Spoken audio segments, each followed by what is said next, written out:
6 o'clock. Good morning. Thank you for being with us on THV 11, streaming on THV 11 Plus. I'm Karen Fuller. I'm Hayden Balgavy. Meteorologist Tracy Bean is here to break down your Wednesday forecast, and Ashley King is here for you. Traffic, where hopefully both are a little bit better today. I know the weather's looking very promising. Yeah, it is. We're not going to sweat to death today. That's the good news. Now, southern Arkansas, you're going to sweat a little bit more than most of us, but it's still going to be okay. It's manageable. We got rid of those extreme heat warnings, which is great news. And we do have a little heat advisory along that last row of counties in southern Arkansas, but don't worry, all that nice air is headed your way as well. So let's take a look at what we can expect with this relief that is here, but only for a little while. That cool front that came through is still making its way into southern Arkansas, and we're just now seeing some of those impacts here in central Arkansas. Our dew point's still a tiny bit high, but again, it's going to get better. But that less humid air is going to filter in a little bit later today and into tomorrow as well. But looking at those dew points, we're starting out this morning around 81, and our dew point's 69, so it's going down, which is great news. But look at those. We got some 50s as well to the north, and we're going to see that continue to just filter in and make things feel so much better than yesterday. Yesterday was horrible. It was so hot, but there's that heat alert that I was talking about, that heat advisory. That's going to be until 7 p.m. this evening. But for most of the state, you're just going to be in those low to maybe mid 90s. Could see Texarkana, of course, being a bit warm. But as far as that heat index goes, nothing too bad, 96. And we'll see a few triple digits as the further you go south. But tomorrow, everyone's going to feel fantastic. And so far, traffic is looking good this morning. Tracy already had this pulled up, so I thought, you know what, that's really pretty. The orange skies and just a beautiful sunrise over the Arkansas River here. We're looking at Interstate 430, and traffic is still light so far. Looking at our live traffic map, too, you can see we're still in the green across our roads in central Arkansas. So nothing going on right now. It's only 6, so I'm sure it will pick up the closer we get to the 7 o'clock hour, and we'll give you an update coming up. Developing this morning, Tropical Storm Bertha is moving along the northern Gulf Coast, bringing rain to a large part of the region. Now, the storm has weakened a little bit, with winds now down to 50 miles per hour, but forecasters say impacts will continue through the next several days. Tropical storm conditions are already spreading across parts of the Florida panhandle, and warnings are in effect from Florida to Louisiana. Bertha is expected to bring up to 8 inches of rain to parts of southeast Louisiana, raising the threat of flash flooding, while some Alabama beach communities could see storms surge as high as 4 feet. Residents are filling sandbags, moving boats to higher ground, and local officials are lowering canal water levels to help limit flooding before that heaviest rain arrives. Now to the very latest on the Iran war. The Pentagon says U.S. forces carried out yet another round of strikes overnight, marking the 11th straight day of military action. Meanwhile, the Pentagon has now identified 2 more of those service members killed in the conflict. Army Sergeant Angel Rampersand of New York, who was killed in Iran's attack on a base in Jordan, and Army Sergeant Michael Emmanuel Swinton of North Carolina, who died during the controlled detonation of an Iranian drone in Iraq. On Capitol Hill, Defense Secretary Pete Hegseth defending the administration's war strategy and its request for more funding, saying the conflict has already cost more than $37 billion. Despite your failure to win this war, you are back now before Congress asking for almost $70 billion. I think your characterization of this incredible effort as a failure is reckless. And I think it's irresponsible. And I think it smears the sacrifice of the troops. Meanwhile, President Trump is dismissing concerns about the war expanding, even as Houthi rebels threaten new attacks. And the president warns additional strikes could target another Iranian nuclear site. Here at home, Little Rock police are investigating an officer after a police shooting left a man's dog dead. Investigators say the incident began when officers responded to a report of 34-year-old Thomas Schmidt causing a disturbance at Hill Station.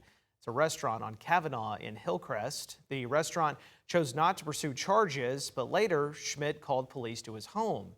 THV 11 reviewed body cam video from that response. The video shows an officer repeatedly instructing Schmidt to get his dog under control before firing a single shot that killed the animal. Following the shooting, the officer took Schmidt into custody. On Monday, Schmidt pleaded not guilty to 3 charges, including terroristic threatening. Schmidt's attorney describes the dog as a puppy and argues it never made contact with the officer. Schmidt is scheduled to return to court on August 27th. Some Arvest Bank customers are raising concerns about new updates to the bank's checking accounts. Some customers say the new policy could impact their wallets. Bo Russell breaks down what's new and why customers are speaking out. Does that mean there's no longer, free checking?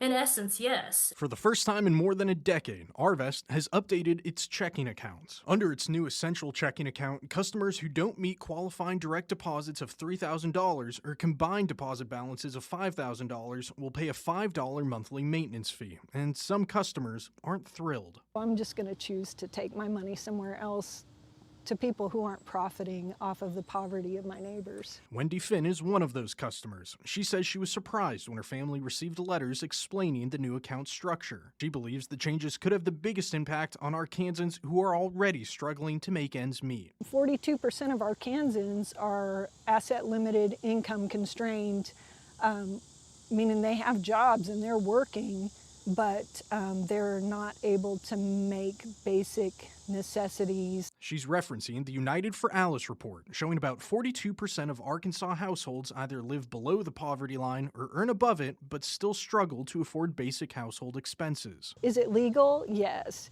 Is it ethical?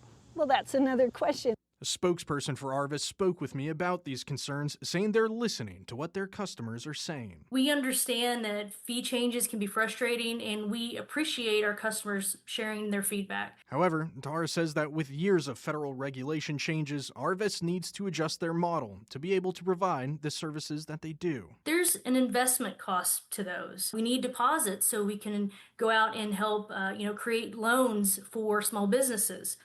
For mortgages, for anyone who's needing that either personal loan or even a credit card. She also says monthly checking account fees are common across the industry. For instance, Bank OZK has a $7 checking account fee, but with a $500 deposit waiver requirement. Banks, like any other businesses, need to have some type of profit. While many customers online are frustrated, Arvest says it's working to keep up with changing regulations while still providing for the community. We understand the frustration.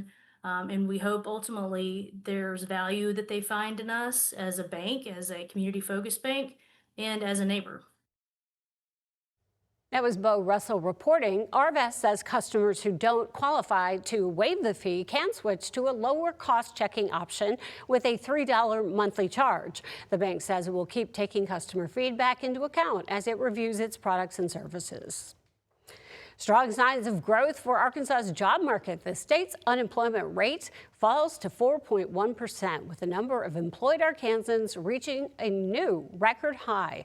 Over the past year, the biggest job growth came in hospitality, retail, healthcare, and business services. But economists expect some seasonal losses this summer, especially in education. On the other side of the financial picture, thousands of Arkansans are among the millions of borrowers now falling behind on student loan payments. The Office of Federal Student Aid says about 9.5 million people nationwide are now in default, roughly 1 in 5 federal loan borrowers. The increase comes after pandemic-era payment pauses ended, and more borrowers could be impacted after the Trump administration ended the SAVE repayment plan earlier this year. Arkansas leaders are looking at the future of lithium mining as the region holds its first State of Lithium symposium. The Arkansas Advocate reports local, state, and federal officials met in Texarkana to talk about the Smackover Formation, a large underground lithium resource stretching from Texas to Florida, and how it could help the U.S. produce more of the mineral used in batteries and electronics. The discussion also focused on extraction technology, environmental concerns, and how to develop the industry responsibly. 1 year after opening as the first dental school in Arkansas, Lyon College's School of Dental Medicine is now opening its clinic to patients. The program's first class is starting its second year, so students are now getting hands-on experience while providing care to people across the state.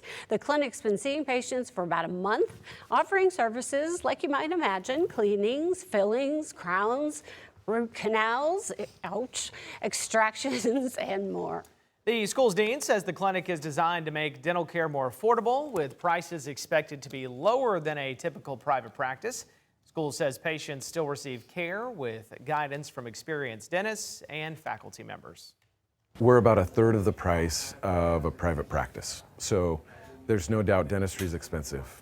And so we are a much more affordable option. There's so many opportunities for people to travel all over the state to come here. I know people have traveled as far as 4 hours so far, and we've only been open for a few weeks. The clinic accepts Medicaid patients and walk-ins, with appointments also available online or by phone. It's always shocked me we never had a dental school. Everybody I knew, every dentist, it was either Memphis, Dallas, or New Orleans. They were all going to dental school there. And now, stay right here. How about A-State? Yep, A-State's getting one too, yeah. And then veterinarian school, I know those two schools have been working on that. That's awesome. Badly just needed. expanding. Both of those things are badly needed in this area. They are, Yeah, very bad. dental health can affect your health overall in general. So 100%. just keeping up with those just yearly visits if you can, if not every 6 months, is just really important. And dental, like they say, it is expensive. If it's not covered by your insurance, it's hard to get 2 crowns, let's say. Yeah. You know? The fact that she said, they've only been open for a few weeks and they had people coming from all over. Right. I love it. People are just starting, they're just now starting to pick up. So It lets you know yeah, that it's needed. Well, I wonder if, when's the last time you've had a cavity? Oh, I'm on a regimen now. I go like every 3 months. Good. So that's not, well, no, I have an appointment on Tuesday next week. Oh, do you really? Ashley, great. How about you, Tracy? I have no idea. Maybe it's time to go. I'm on a whim. When I think about it. They Yeah. call me and Something say happens, it's time you to go. come. Yeah. It's that time again. That's right. I like the freebies. Yeah. For sure. The Free toothbrush and a little thing of toothpaste. Maybe some mouthwash sometimes. That'll be $2,000. So the get a weather And today a sticker. he's got to have a sticker. Today's a great day for the turnout. Yep, it is Lion going Dental. to be fantastic to be outside today. Yesterday, not so much. Yesterday, you just stepped out the door and it was miserable. You didn't want to stay out there very long. And then when you came back in, you were freezing to death. That's the way that worked yesterday. But today it's going to be much, much better. We've got that front still making its way through the state and seeing those drier dew points make their way through. Looking for that high today, right around 94, maybe a little bit lower, but still going to see that heat index around 96. Not too bad at all. And tomorrow we're going to see that high right around 92. It's going to be very pleasant, but we will see that heat begin to build back in as we're heading into the weekend.